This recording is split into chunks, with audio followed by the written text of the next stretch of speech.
के जवाहरलाल नेहरू यूनिवर्सिटी एक बार फिर विवादों के घेरे में आ गई है। दरअसल कल देर रात जेएनयू के अंदर स्कूल ऑफ लैंग्वेज में जीवीएम की मीटिंग चल रही थी, यानी कि जनरल बॉडी मीटिंग चल रही थी। जेएनयू एसयू के चुनाव नजदीक आ रहे हैं। ऐसे में जो इलेक्शन कमीशन के जो मेंबर्स हैं उनको चूज करने के लिए, उनको सेलेक्ट करने के लिए कल ये पूरी की पूरी जीवीएम रखी गई थी। लेकिन इसी जीवीएम के अंदर जो है वो बवाल देखने को मिला, जहां पे लेफ्ट और राइट के लोगों ने एक दूसरे के ऊपर हमला किया, लाठी डंडों के साथ हमला किया गया, साइकिल उठा के एक दूसरे पे फेंका गया।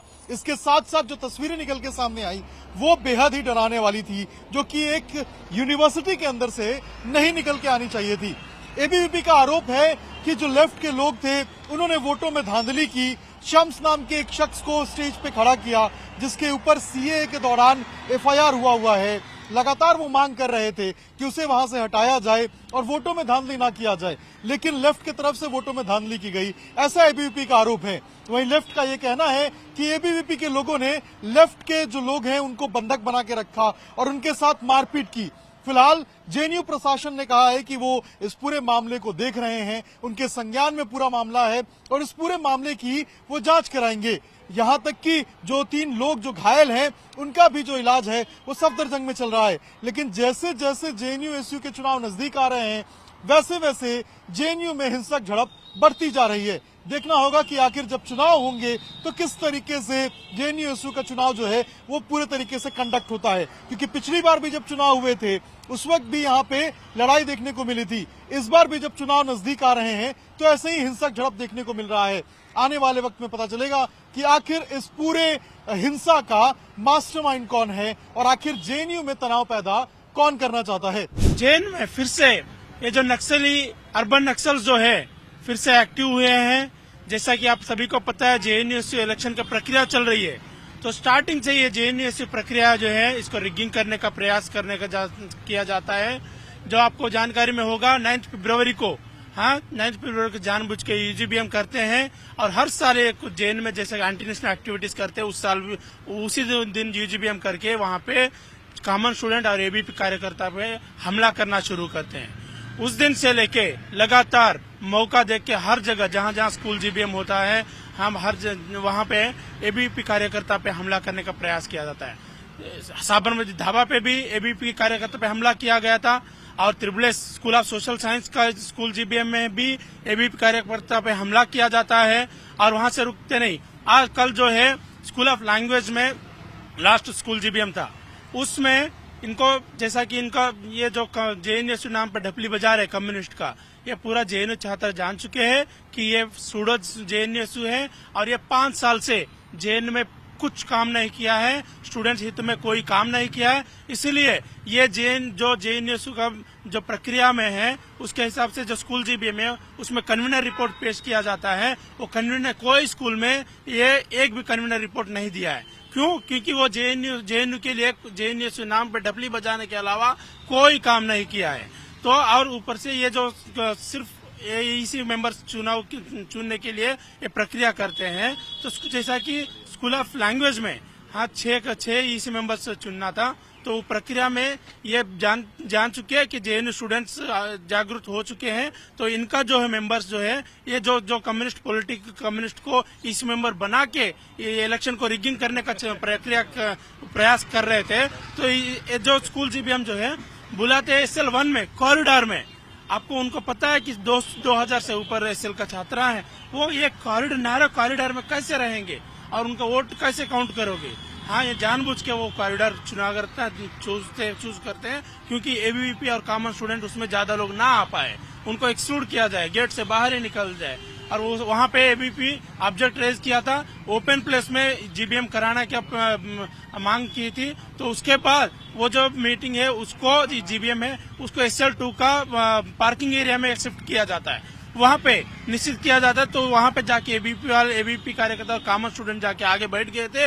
वहां पे उनका कम्युनिस्ट आगे बैठे नहीं बोल के वहां से भी वो शिफ्ट करके दूसरा जगह अपोजिट जगह बेंच लगा के फिर ऐशी घोष वहां दानिश को लेके जाके वहां से मीटिंग शुरू करती है और वहां कम्युनिस्ट लोग को आगे बैठाती है। क्यों? क्योंकि वोटिंग जब होगा उनका लोग को जागदा काउंट करे इलीगली, क्योंकि वोटिंग वही नंबर काउंट करते हैं, हाथ रेज करते हैं। तो 100 लोग 1000 लोग 500 लोग उनका करेंगे तो 1000 बताएंगे, 100 करेंगे तो 300 करेंगे। तो वो उनका पूरा डिक्टेटरशिप चलाता है। तो जैसा कल उसी प्रक्रिया में तो कंसेंसस नहीं बन रहा था, कोई बाहर आउटसाइडर्स को, हाँ इलीगल स्टूडेंट्स को वो जीबीएम में बुलाता है और हर कोई 100 कितना लगभग 250 मेंबर्स ईसी मेंबर्स के लिए नाम दिए थे। 250 मेंबर को किसी न किसी आउटसाइडर को हाथ रेज करवा के वो कंसेंसस में बिल्डअप नहीं करने देते हैं। क्यों? क्योंकि वो सेकंड स्टेज पे वो जाके 2/3 मेजोरिटी से लोग को चूज कर किया जाता है। तो उसमें उनका मेजोरिटी लोग को रख के अब उसके अंदर एक रूम है, उसमें ग्राउंड फ्लोर में शीशा से 4 कॉर्नर पे क्लोज कर देते हैं अंदर बुला के। वो जो अंदर जब सबको बुलाए तो वहां पे जब अंदर कम्युनिस्ट घुस जाते हैं तो तुरंत सिक्योरिटी गार्ड को बोलते हैं कि गेट बंद करो, कॉमन स्टूडेंट्स और एबीपी कार्यकर्ता अंदर ना घुसे। तो उसको विरोध करते हुए जब सिक्योरिटी गार्ड को बोले ये जेएसएल का छात्र है, स्टूडेंट से आईडी कार्ड देख सकते हो, उसके बाद सिक्योरिटी गार्ड को आग्रह करके कॉमन स्टूडेंट अंदर गए थे। उसके बाद भी उनका नहीं चल रहा तो ये क्या कर रहे थे, जो ईसी मेंबर नाम दिए थे वो नाम में उनका डिस्क्रिप्शन यूज करके वो जो लिस्ट के हिसाब से नाम नहीं पढ़ रहे तो ऑब्जेक्ट रेज किया था। या तो आप लिस्ट को जो नाम दिए थे उसका ऑर्डर में नाम रेज कीजिए, नहीं तो अल्फाबेट का ऑर्डर करिए। वो किसी बात नहीं मान रहे थे। वो सेपरेट एक चिट्ठी निकालते हैं, कम्युनिस्ट ब्यूरो से आता है कि वो उनका क्या ऑर्डर है, उन्हीं का नाम पहले बोला जाए ताकि उन्हीं का नाम जो पहले नाम जिसका 2/3 मेजोरिटी होता है उन्हीं को ऑटोमेटिक चुना जाता है। तो बाकी जो 250 मेंबर्स है उनका नाम तक भी नहीं आता है। तो जानबूझ के तीसरा चिट्ठी निकाल के ये पकड़ा गया था और ओपनली सब एनएसयूआई और मुस्लिम स्टूडेंट फेडरेशन भी अपोज किया था। वो ये मीटिंग को स्टॉल किए थे 2-3 घंटे तक, क्योंकि वो रिगिंग कर रहे थे। और दानिश जो है हाँ वो ओपनली माफी मांग रहा था, बोल दिया कि हम गलती किए हैं और इसके लिए हम माफी मांगेंगे बोल के दानिश स्टेटमेंट दिया था। वो बोला कि ओपनली मैं माफी मांगूंगा, उसके बाद ही ये प्रक्रिया शुरू होगा।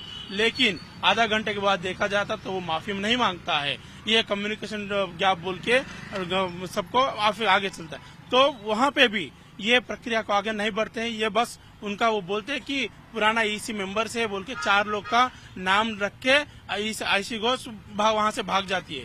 तो वहां जो स्टूडेंट है दानिश को पूछते हैं 4 लोग कैसे चुना गया है और ये पुराना ईसी है तो क्या नया जो मेंबर्स है उनका इंटरेस्ट उनको कहाँ अपॉर्चुनिटी दिया गया है। तो वो कोई जवाब नहीं देते हैं। ऊपर दानिश बोलते 4 नहीं 2 ही बोलता है, 2 ही लोग को पुराना ईसी से लिया गया बोलते हैं और ऐशी घोष 4 बोल के 4 लोग को स्टेटमेंट देके चला वहां से निकल जाती है।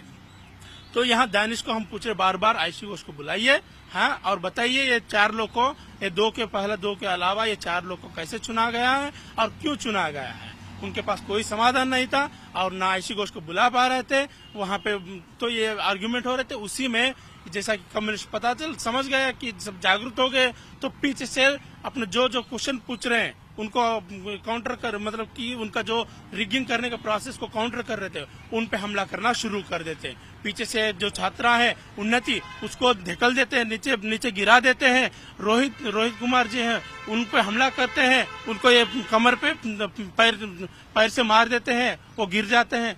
और ऐसे और जितना अपना एबीपी कार्यकर्ता है वहाँ पे कॉमन एसएल का कार्यकर्ता है प्रधान दिव्यांग स्टूडेंट है, उनको भी दिव्यांग है बोल के छोड़ा नहीं है, उन पे भी हमला किया गया है। हाँ तो ये उनको वहाँ पे मुश्किल से जो एबीपी कार्यकर्ता है 10 लोग भी नहीं थे, 4 से 5 लोग थे और ये जो लोग है वो लगभग 200 से ऊपर थे। आप देख सकते हो ये मेजॉरिटेरियन नाम पे वहाँ पे 100 लोग एक ही बार हमला कर देते हैं। तो ये जो माइनॉरिटी है 4-5 लोग कहाँ जाएं, उनका जान बचाने के लिए पूरा प्रक्रिया किया गया था। तुरंत वो वहाँ सिक्योरिटी गार्ड जो है वो ऐशी घोष को प्रेसिडेंट मान के उनका ऑर्डर फॉलो कर रहे हैं। लेकिन वहाँ जो छात्र उनको जिनका हमला किया जा रहा है वो बार आग्रह किया है हमको बचाओ हाँ, छात्रा भी बोल रही है, दिव्यांग स्टूडेंट भी बोल रही है, लेकिन ये सिक्योरिटी गार्ड जो है ये पूरा कम्युनिस्ट को सहायता देते हुए स्टूडेंट को बचाने के अलावा वीडियो निकालने के अलावा कुछ नहीं कर पा रहे थे।